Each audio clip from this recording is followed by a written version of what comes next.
Just how far can Jameis Winston and his new offensive weapons take the New Orleans Saints? We got all that and a little bit of lanyard for you on today's episode of Locked On Saints.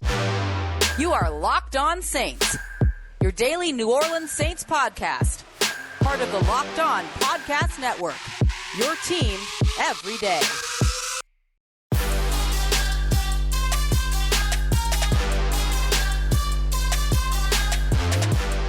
What is good, Who Dat Nation and Who Dat family? Welcome into another episode of Locked On Saints, your daily podcast covering the New Orleans Saints, part of the Locked On Podcast Network, your team every day. Thanks so much, as always, making Locked On Saints your first listen of the day every day. Don't forget that we are free and available on all platforms, including on YouTube as well. And I'm your host, Ross Jackson, at Ross Jackson Nola on Twitter. You can find me over on USA Today's Saints Wire, Tuesdays on Locked On NFL, and here with you every single Monday through Friday on Locked On Saints. On today's episode, we're going to be joined by Emory, Hunt of Football Game Plan, CBS HQ, and much, much more. He is going to be talking a little bit about Jameis Winston, but we're also going to break down why he believes that the New Orleans Saints are not only competitors within the NFC South, but favorites within the division. And I'm going to tell you why the New Orleans Saints are going to overcome the odds yet again. Enjoy as we roll through today's episode. We're going to start off with Emory Hunt, and he's going to talk a little bit about Jameis Winston and just how far he can go with the offensive weapons that have now been built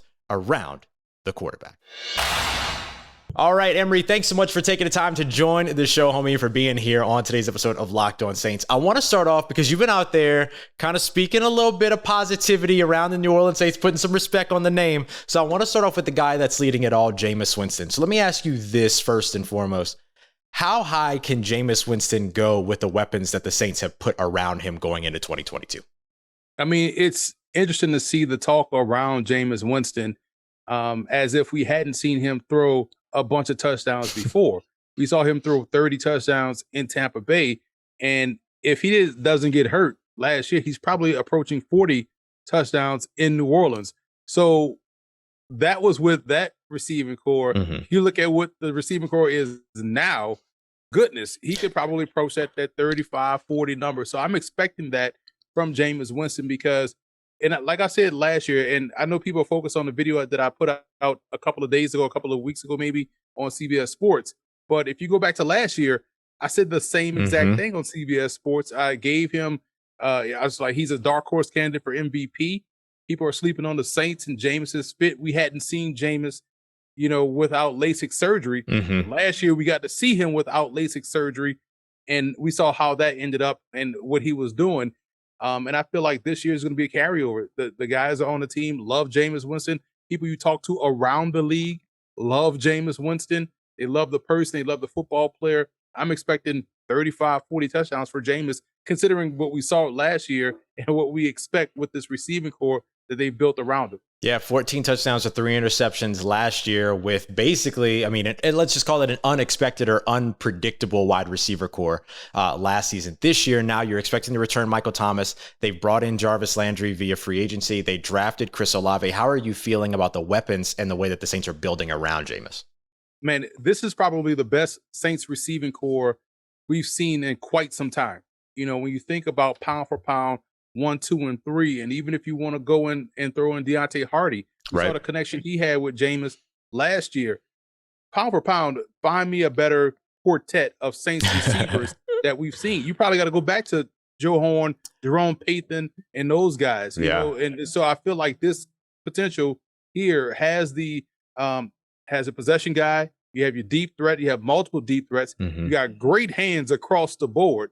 So I expect this group here to be tremendous. And I'm not just speaking because, I'm on a Saints pod or, I grew up in New Orleans. I'm speaking because the talent on paper. Oh, and we can't even forget about Callaway. Right. So quintet. So this is definitely the best receiving core we've seen from the New Orleans Saints. So I'm excited about it because I know at the end of the day, at the NFL level, talent trumps everything. And the Saints have so much talent at wide receiver. It's not even funny. When you look at what you saw from Jameis last year, which was kind of a little bit more of a controlled pace for him working under Sean Payton's offense, how concerned are you, if at all, that Sean Payton's no longer there, knowing that Pete Carmichael is carrying on that system as offensive coordinator? Yeah, Pete Carmichael will add his little sprinkles in, but we've seen this Pete Carmichael offense essentially for a decade. Mm-hmm. So I don't expect much change from a philosophical standpoint. Yeah, when you take over as the guy, where you don't have another offensive play caller hanging over your shoulder, like Sean Payton is with his final touches on things, you're going to add some new wrinkles. But I think this year we may see more of a vertical stretch offense, which is suggesting that the talent has you call more of a vertical stretch offense, which is a great thing. Because again, we saw Jameis go deep down the field last year when he didn't necessarily have the deep targets. And now you have the deep targets, but you also have guys that can control the middle of the field, a Jarvis Landry, a Michael Thomas, quiet as kept, a Jawan Johnson, and whatever you can get out of Troutman if he can take that next step forward. I know we've been wanting that for him for quite some time. So I feel like this offense will be multi-layered. The last couple of years of Drew and even last year under Payton with Jameis, the offense was kind of pedestrian in terms of the reach of the deep ball. There was no deep ball. Breeze, you had to go back to the early parts when you had Deborah Henderson and Robert Meacham and those guys. He was going deep down the field. And as you get older, that's gonna happen. But last year, I feel like teams, the last couple of years, plus even last season, teams could sit in a shell defense and really shut down the Saints' passing attack and force you to try to work the ball down the field. But I feel like now they won't be able to do that because the Saints have guys that can take the top off the defense, and they have a quarterback that can put it out there and guys can run underneath it. I keep bringing up Deontay Hardy. The one pass that sticks in my mind is the play against Washington. Boy, that was a beauty, wasn't it? It was a beauty. And then the one against Green Bay. Literally, you have to be fast and you have to have the perfect throw to where he didn't break stride and Jameis put it out there. He just completely separated from the defensive back in track of the football, and it was a touchdown. So I expect more of that because of what they have now around Jameis.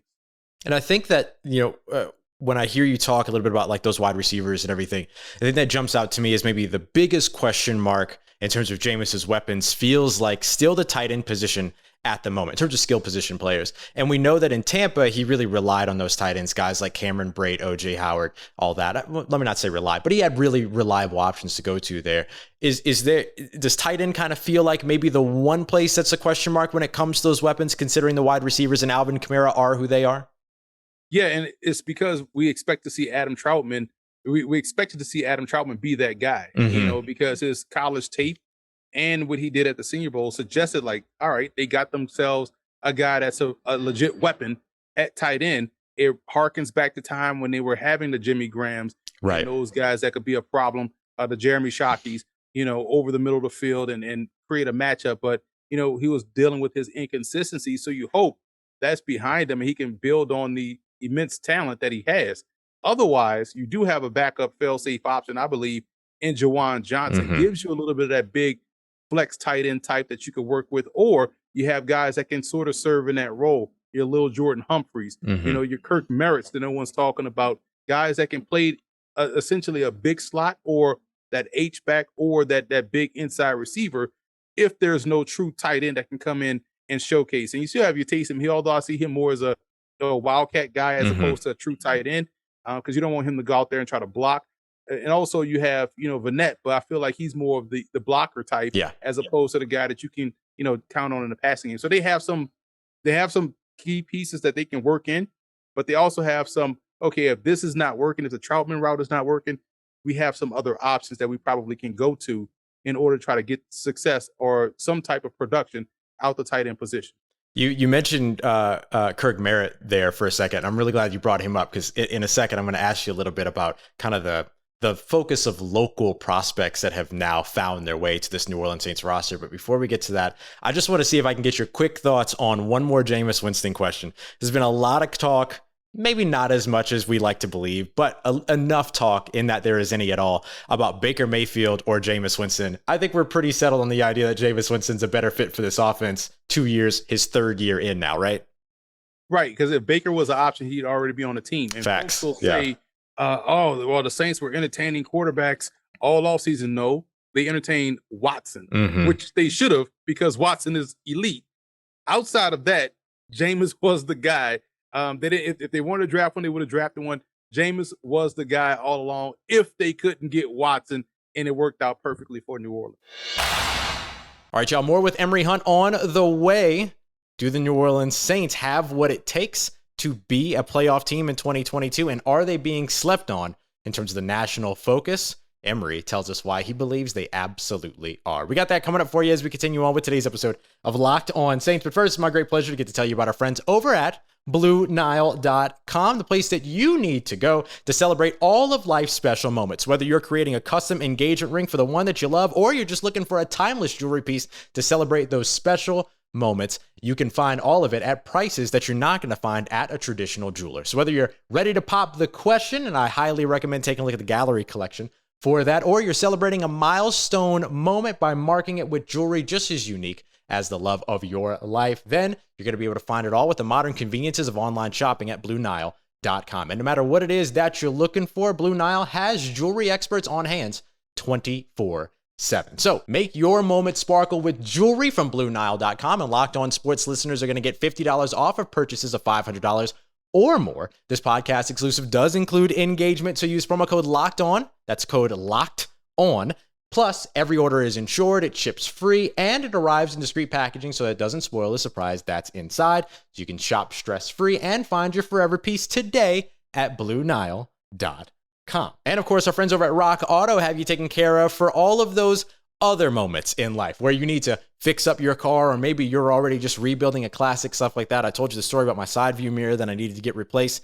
Ordered it, got it here in no time, saved a ton of money by just taking it to the shop and paying for the labor, basically. So it was nice and simple. And some of these repairs, honestly, I might have been able to just Google it or YouTube it, and I could have figured out how to do it myself, but I wasn't trying to mess up something else in my car. So Rock Auto has you taken care of with all of those things that you need to do for your car to maintain, small or large. They got you all taken care of. And it doesn't matter what you drive, Dodge, Daewoo, Ford, Fiat, they've got everything that you can imagine in a user-friendly catalog that's easy to sort. They're a family business as well. They've been helping online customers for over 20 years. So show some love and show some support. And when you do, don't forget to let them know that Locked On sent you by writing Locked On in the How'd You Hear About Us section so that they know that we sent you. Amazing selection, reliably low prices, and all the parts your car will ever need.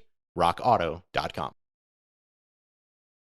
All right, family, continuing on with today's episode of Locked On Saints. Thanks again, as always, making us your first listen of the day every day. Don't forget to go and check out that survey, lockedonpodcasts.com/survey. It's your chance to let us know what you like about the shows, what you don't like about the shows, what you think we can be doing better, what you want more of, what you want less of. All of that is available for you so that you can help us out as you continue to help us build this network at lockedonpodcasts.com/survey. Now, we're going to continue on with Emory Hunt. We talked a bit about Jameis Winston, broke down the additions around him, what it means for them moving forward, that Baker Mayfield is not actually a better option than Jameis Winston, as we have been saying for weeks on end. But we're also going to break down now what the New Orleans Saints look like going into 2022. Are they being slept on in terms of the national focus? Emory thinks so. Rolling along here with Emory Hunt at F-Ball Gameplay. Make sure you go and check out the website as well, Football Gameplay. You can catch them over at CBS Sports HQ as well. Emory, we did a lot of talk about Jameis Winston and the weapons around. I want to talk to you a little bit more now about the New Orleans Saints as a whole. And we'll start off with the big question here. Are the New Orleans Saints being slept on going into 2022 from your perspective? They really are. And you see the over-under in Vegas is like 8 wins. I feel like that's a laugher because you look at the defense alone. The Saints' defense and run game should get them 8 off the bat, right? But we know this defense is going to be better, and we know the offense is going to be better with Jameis under center for the full 17-game season. You know, they played 4 quarterbacks last year and got 9 wins. You know, so why wouldn't they get 9 if Jameis plays all 17 games? So I do feel like folks are sleeping on New Orleans. They are able to match up well versus Tampa Bay. They are able to match up well versus both Carolina and Atlanta. So this is a team that should win the division, in my opinion, if Jameis plays 17 games. And I feel like that could potentially happen. And so this team, to me, is being slept on. I feel like, yes, losing Sean Payton is a huge loss. Of course. However, they didn't lose a lot of the staff. You know, when you look at the years with the team, you know, maybe you have to replace a Curtis Johnson at receiver, who was a fantastic, one of the better receiver coaches in a game of football. But that's one position you have to replace. You know, you still have Ronald Curry, who had a great relationship with Jameis Winston. You still have the majority of the roster there on staff, and you add some more pieces. But for the most part, the structure hasn't changed. There wasn't a lot of turnover in the front office. There wasn't a lot of turnover with the coaches. So not much should change. And the team also got better, by the way, on defense.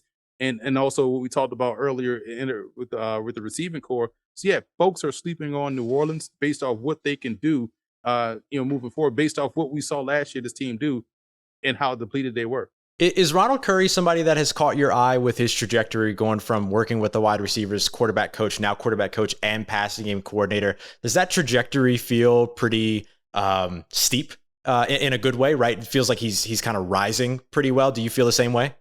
I feel like it hadn't happened fast enough. He is a great man, a great person, and guys that play for Ronald Curry or have worked around him gravitate toward him. They appreciate his perspective. They respect him as a former player and also as a coach. Mm-hmm. And you can see the impact he has had on guys in that receiving room and what he has had on Jameis. He's seeing the same thing Jameis is seeing. And what's interesting about Curry and, why people need to understand his experience, he was that guy. He was the best high school football player I had seen when I was coming out of high school. And he was also someone that can see the game from that athletic quarterback perspective that a lot of these quarterback coaches don't have. They see it from how they play the game. Well, he could see things how Jameis sees it because he was similar in terms of, I can make something happen. I can get outside the pocket.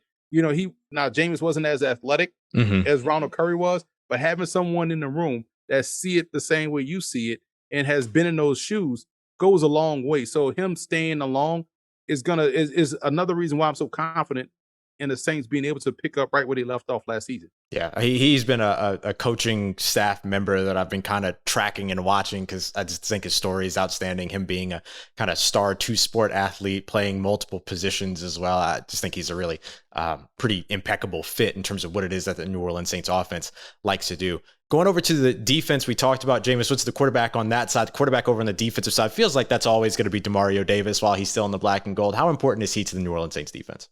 Huge. He's one of those guys that doesn't age. I feel like if you watch him play, think, he must be in his fourth year. And if you look at him when he was with the Jets and you look at him now, he looks like the same dude. Mm-hmm. Like he doesn't age. He's like Ray Lewis. Ray Lewis just decided. He never got older, Ray Lewis. Never got older. Just kind of like stopped playing, right? I feel like the same way with Demario Davis. So yeah, as long as he's out there, that defense will be lined up right, aligned right, and doing what they need to do. And so I'm excited to see how he's going to help mentor DeMarco Jackson coming from App State, and I personally think he should be the starter alongside of Davis interesting. Athleticism, aggressiveness, his ability to run and read in coverage. He won't get lost in zone. He's actually going to make the impactful play and not the play 7 yards down the field. I feel like he is a baby, Demario Davis in the making. I love it. That's an interesting one because and that linebacker position during training camp is one where the Saints get to look at everybody at every position. I mean, they move people all around for that. So it'll be really interesting to see who does end up getting that spot next to Demario Davis, especially if Kwon Alexander isn't re-signed. You talked a little bit about Kirk Merritt earlier. You and I both, Louisiana born and bred. Kirk Merritt, they bring back Jarvis Landry. You've got Dejon Dixon that's coming in as an undrafted free agent. They bring back Tyrann Mathieu. A lot of local flavor coming back to that New Orleans Saints roster. Do you feel like that has a really positive impact on the culture of this team and its relationship to the community? I do, and it was at one point in time, and they should bring back OBJ, like bring him back, get the whole gang back together. Then we're talking about whatever comes after quintet, I guess, a sextet of all of these wide receivers all of a sudden. And so I feel like I remember growing up thinking that, and this was like a kid's way of thinking that, the New Orleans Saints, you had to be from Louisiana to play for the Saints, right? Mm-hmm. But I could only imagine a kid now looking at it like, well, that kind of makes sense, right? So it does add something special to the group because, these guys probably grew up watching New Orleans. At that time, the games probably weren't blacked out, so they got the chance to see the Saints more so than when we grew up. Most of the games were blacked out, so that's why Jim Henderson has a huge, cult following, right? Because he helped you see it on the radio. But in all seriousness, these guys are able to.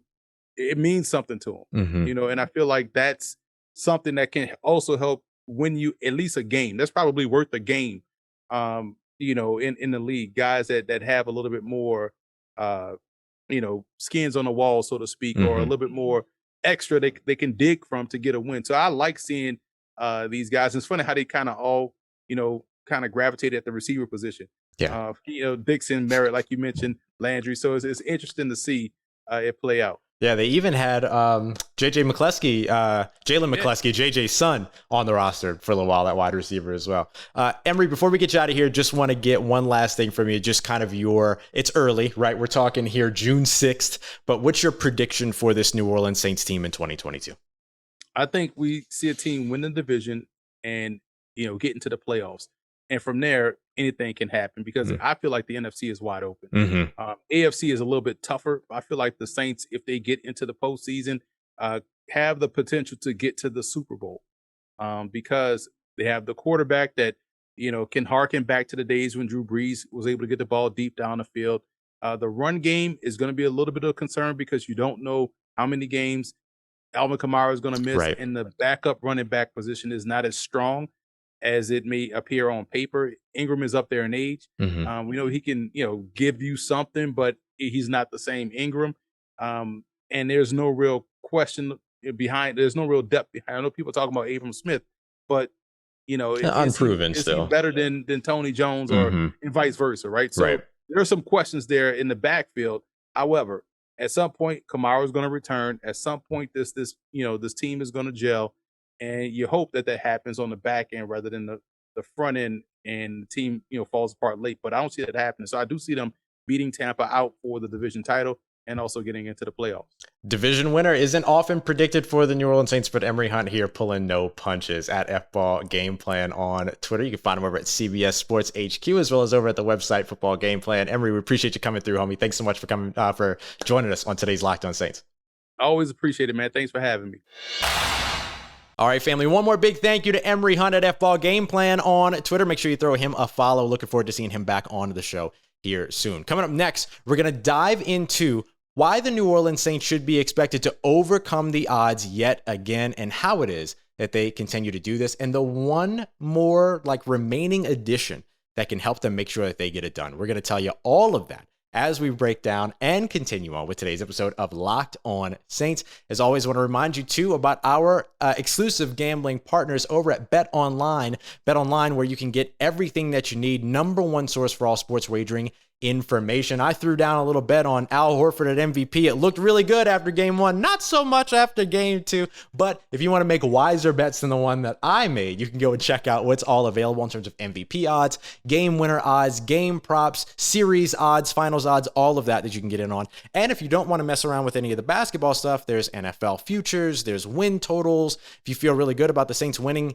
9 or more games this season, then you might want to go and throw a little bit on the Saints win totals, because right now the Saints are favored to win less than 7.5, which is just wild. But we're going to talk about that here in just a moment. So you can check out all of that over at BetOnline and much more, your source for all of your sports wagering needs over at BetOnline, where the game starts. Let's get it, Who Dat Nation. Wrapping up today's episode of Locked On Saints. I'm going to tell you why the Saints are going to overcome the odds in 2022 yet again. I think last year was a really good showing of the Saints' resilience. 4 starting quarterbacks, 58 total starters, NFL record, still winning 9 games. One late Matt Stafford interception away from getting into the playoffs. Despite all that, would have made it 5 straight years into the playoffs.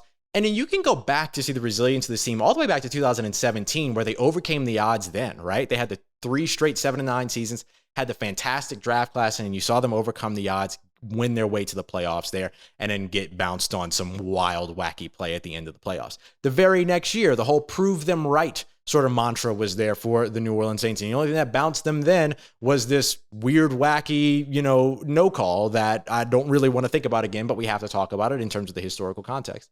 But the bottom line being that, we've watched the New Orleans Saints do this over and over again. Overcome. Now, they overcame the odds last year simply by winning 9 games. And that was a year in which they lost Drew Brees, they lost Jameis Winston, they never had Michael Thomas, they never had Will Lutz. That cost them probably 2 games right there. Will Lutz could have won you 2 games, and he's a huge part of why I'm confident about the Saints going into 2022, considering what the impact was of not having him in 2021. But then you lost Taysom, you lost Trevor Siemian, like all these quarterbacks you ended up losing at one point or another.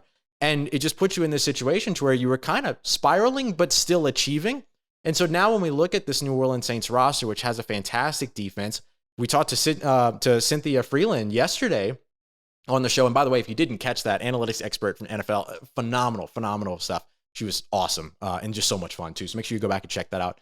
And, she talked a bit about how she has the New Orleans Saints offense ranked in the top 10. And 2 months ago, we would have never dreamed about saying that, right? Like that would have never been the case. We would have been talking about the Saints as a top 10 offense. So they're already overcoming the odds in that way. You've now heard 2 straight national pundits, national experts talking about their faith in the New Orleans Saints in Cynthia Freeland and Emory Hunt. And for every one of those people that's high on the Saints, you're going to find those that aren't. And so that probably means, honestly, that like the opinion on the New Orleans Saints is pretty lukewarm. That's probably like the national consensus for what the New Orleans Saints are going to do in 2022 is probably mid. And I think that's too low for New Orleans. And I think a lot of people would agree with that, especially a lot, folks that are Saints fans and that follow the team and that cover the team and that know the team intimately as opposed to sort of the outsider perspective in. You have to really know this team in order to understand, like, no. They have the pieces, they have the things that they need, even though they lost Sean Payton, like Emory Hunt was talking about earlier. A lot of the offense is going to carry through because of Pete Carmichael. And a lot of the offensive staff outside of Coach CJ is there, but then you replace him with Cody Burns, who has been a fantastic developer, and you bring in Bill Barnwell, which no one's talking about, who helped to develop guys like Jamar Chase and T. Higgins, and has helped over and over again to put and help the transition of young wide receivers into NFL offenses. And now this very year, you bring in Bill Barnwell, you add Cody Burns, and then you draft Chris Olave. So it's there, right? The pieces are all there for New Orleans. And so that probably means, like, based upon sort of the hot and cold that runs with the New Orleans Saints, is that the opinion's actually right in the middle. And I think you can see that when you look at Vegas, right? 8.5, 7.5, 9 being the win totals for the New Orleans Saints across, depending upon who you're talking to and all. And so with that being the case, I think it's safe to say that the New Orleans Saints are being slept on. And because of that, their ability to overachieve here in 2022 is massively available to them, especially if they can stay healthy for the majority of 17 games. Alvin Kamara is going to factor in. We'll see what happens with that. Marcus May's suspension is going to factor in. We'll see what happens with that. We don't know anything about that until August, unfortunately, but that may be late enough that it doesn't impact this year's football season, because that's what happened with Marshawn Lattimore last year, right? So there's a lot of different ways that these can all go. But no matter what, I think the Saints are in a very, very good position to overachieve and to outperform expectations going into 2022. You look at all the additions that they have, not only on the offensive side, but on the defensive side. Now, you might look and say, okay, where are the holes left that they can still adjust? And that's a valid question, right? They can still address tight end if they want to. There's still veterans out there like Kyle Rudolph if he's going to play another year. But really, you're just waiting to see, honestly, when it comes to the tight end room, you're just waiting to see the players that are already there step into larger roles, right? And step into greater efficiency. Over on the defensive side, I think there's a larger conversation to be had about new additions and what they might be able to contribute, because it's a big question mark. Guys like Jaleel Johnson and Kentavious Street might be able to contribute to the defensive interior quite a bit, as well as Jordan Jackson, the 6th-round draft pick out of the Air Force Academy. But is that enough? Is there more that you can do? Now, I think that there's one piece that the Saints could look to add on the defensive side, particularly in the defensive interior, that could help them. That would be a perfect fit. And that would be Ndamukong Suh. I'll tell you why he's going to be a perfect fit in tomorrow's episode. But basically, think about Malcolm Brown and try to think about somebody that can serve both the roles of a pass rusher, as well as, let's say not even a pass rusher, but maybe like a pass disruptor at this point in his career, but also a run stopper that can play 1 tech, 0 tech, 3 tech, all of that. And Ndamukong Suh is a really good fit. So I think that that's maybe the one piece that I think that the Saints could go for that ends up putting them over the top in terms of easily being able to go beyond all of the expectations, the sort of mid expectations that are being given to them. And I think maybe that's the last piece. Maybe linebacker's a spot, looking to bring Kwon Alexander back is something I'll continue to advocate for, but I think the starters are set regardless in Demario Davis and Pete Werner. But that defensive interior, I think, is the next piece, because what did the New Orleans Saints build their entire defensive identity off of? Stopping the run, forcing you to pass, and then being able to take advantage of that by creating turnovers. They have good ball hawks. They have good playmakers in the secondary. Now you just want to make sure that front seven is ready to stop the run so that you can maintain your identity. And again, it's yet another thing that does not actually change about this New Orleans Saints team, despite the fact that Sean Payton is gone. And with the expectations dropping because Sean Payton is gone, the ability to overachieve is right there in the palm of the hands of the New Orleans Saints and Dennis Allen. And I think they'll do it in 2022. We'll break it down a little bit further. And Ndamukong Suh, the best remaining free agency fit for the New Orleans Saints outside of maybe Odell Beckham Jr. But talk about who's healthy right now and can impact them week one. Ndamukong Suh changes the entire landscape of the defensive line. We'll break it down. I'll tell you why he's a great fit, what a contract might look like, and what it would take to get him in New Orleans, why they would have interest. We'll break it all down in tomorrow's episodes. Make sure you come back for that. We'll also go through a little bit of contract talk as well as a part of our midweek fundamentals as we cover that same topic, and we'll hit defensive line techniques as well so that you kind of know what some of those things are as we break all of that down as well. So very excited for tomorrow's episode. Very excited for the rest of this offseason as I get to continuously be here with you every single Monday through Friday. I appreciate you, as always, for making me your first listen of the day. For your second listen, make sure you go and check out Locked on NFL. All the news around the league that you need in less than 30 minutes. Make sure you go and check it out wherever you get your podcasts and on YouTube as well. Again, I appreciate you so much for making me a part of your day, a part of your routine. For everything else that you need around in between these episodes, because I'll see you tomorrow. But for everything you need in between these episodes, make sure you follow me on Twitter at Ross Jackson, NOLA. Hit me up. Let me know how the family's doing. Let me know how you're living. Let me know how your mom and them. And trust you, that nation. I'll holla at you.